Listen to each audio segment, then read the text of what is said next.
Do you struggle to keep your New Year's resolutions? If so, you are not alone. Have you been wondering if maybe it would be better to set a goal and maybe you would have a greater chance of achieving it? Well, that's what we're going to look at today. I want to compare goals versus resolutions. So stay tuned. Welcome to today's video. My name is Lindsay. I am a teacher and I run the blog, The Well-Rounded Teacher, where I give you tips, tricks, and ideas on ways to live a more balanced lifestyle. If you are new to the channel, please don't forget to hit that subscribe button as well as the bell icon so you never miss another video from me. And if you are a returning viewer, thank you so much for being here today. I want to get right into it. So we're getting close to the brand new year, and this is the time when people always start talking about setting New Year's resolutions. And I gave up setting New Year's resolutions a few years back and have opted for setting goals. And today I thought, let's dig a little bit deeper and see what is really the difference between the two. And maybe this can help you moving forward to decide what you should do for yourself. A resolution is really that decision, a firm decision to either do or not do something.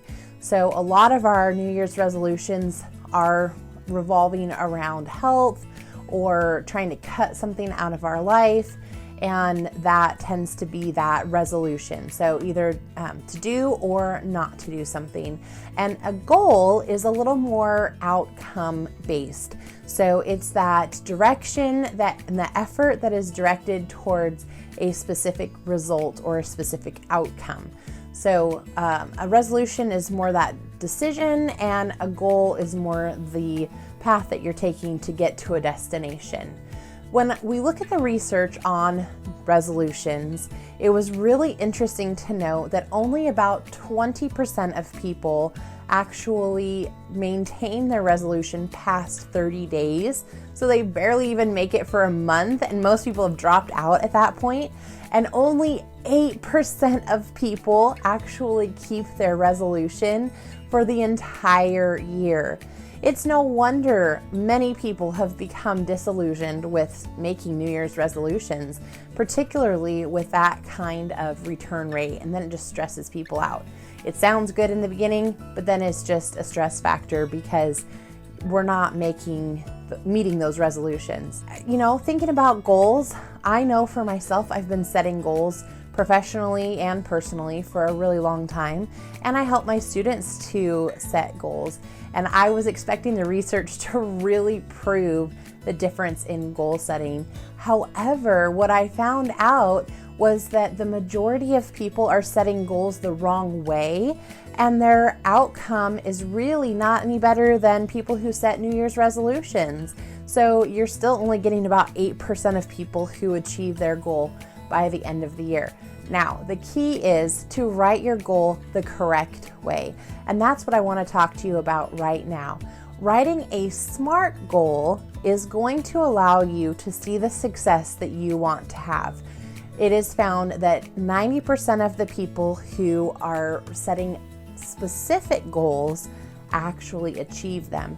So that's the difference. We don't just want to set any goal, but we want to set a SMART goal. And SMART doesn't mean that that goal is more intelligent, but it actually stands for an acronym that stands for the different components that you want to find in your goal. So S stands for specific. It is really important that your goal is specific. If it is too vague, you don't know what you're working towards, and you're not going to be able to meet that goal.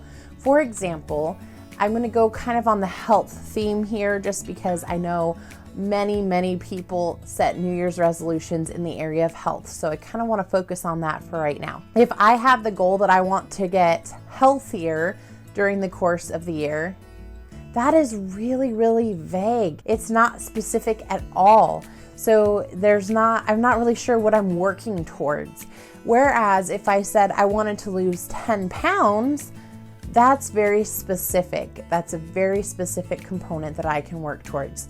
So S stands for specific.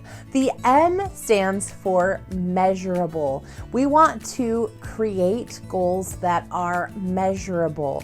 It needs to be something that we can measure. So going back to the example of becoming healthier, how do I measure that? Is that an overall feeling? Am I measuring that based on metrics from my doctor, blood work? What constitutes becoming healthier? And that's not very clear in that vague goal. So there's no way to really measure that. Whereas in the example of lose 10 pounds, I'm measuring the weight. So that is very measurable. I know I'm going to be looking at the pounds on the scale. The A stands for achievable. Is this goal something that is achievable? Now, I struggle with this sometimes because my goals have a tendency to be a little bit lofty and I am not always realistic. So I really have to focus on this part of the goal and make sure that it is something that is realistic and achievable for that time period that I'm going to give it. Thinking about becoming healthier, since there was no way to measure it, I don't know if it's achievable because I don't even know what I'm looking at. Whereas if I'm thinking 10 pounds of weight loss, that's something that is achievable. It also is something that I am in control of. I'm not letting that be based on outside external factors that I can't control. The R stands for relevant.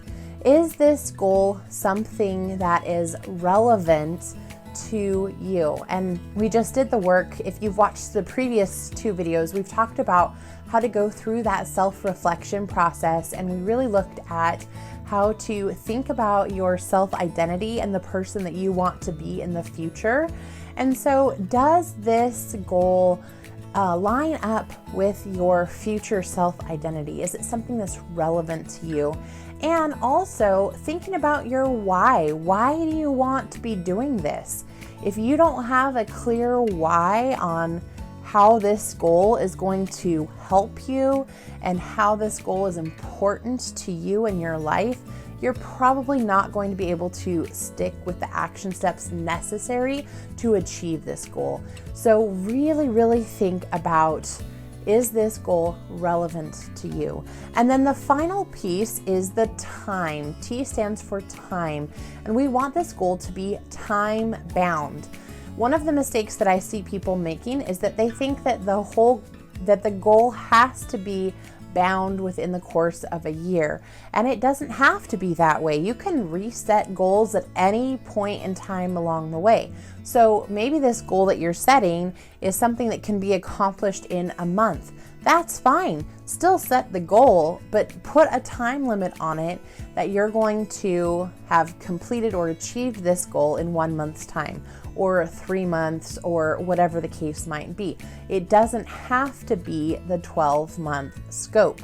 The other thing that I would recommend here is if you are setting a goal for the entire year, think about how you can break that down into smaller chunks.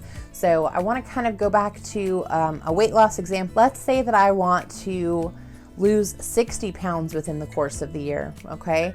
That is something that is achievable, but it seems really big and almost overwhelming. So if I don't break that down into smaller chunks that I can frequently check in on, I am going to have a harder time reaching that goal because it's too big for me to really comprehend and wrap my brain around.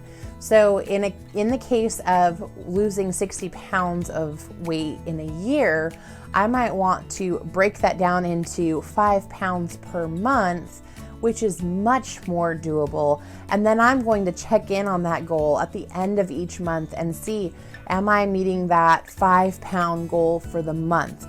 If I'm meeting that 5-pound target every month, that's going to put me on track to meet the overall goal of losing 60 pounds during the course of the year. For those larger goals like that, think about yourself. Think about if you need to break it down into monthly mini targets and you need to check in on it on a monthly basis, or if you can go a little bit longer, maybe I know a lot of people like to kind of break things into quarter 1, quarter 2, quarter 3.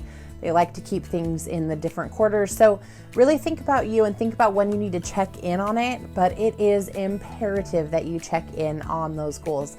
If your goal is for completing something in a 1-month time frame, I would still recommend checking in at the midway point just to see if you are on target to meet that goal by the end of the month. Without frequent check-ins, it's kind of like that paper that is due in 2 weeks, and if you're not working on it on a daily basis and checking in on your progress, you get to the night before it's due and you say, oh my goodness, I didn't even do one thing on this. And the same thing can be true for our goals. If we don't check in periodically, we're going to get to that time when we need to measure whether or not we met the goal, and we're gonna say, I didn't even do anything. I don't even know what's going on here. So really be mindful about doing those check-ins.